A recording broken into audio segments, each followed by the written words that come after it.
Nó đấy, đây là một trầu đấy, sở động huyện Mộc Châu đấy. Nó đẹp bỏ nó là.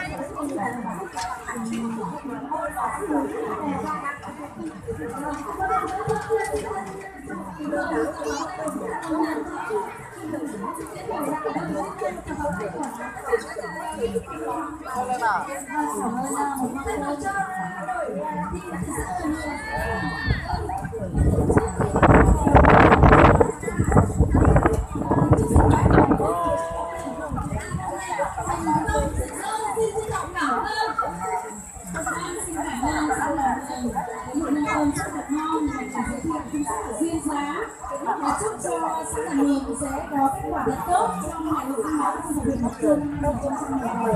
Xin cảm ơn rất nhiều.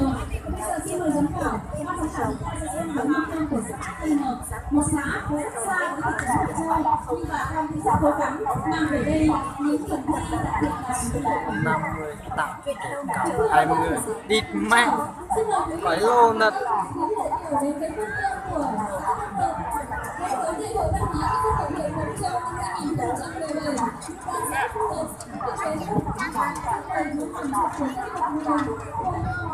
Thank you.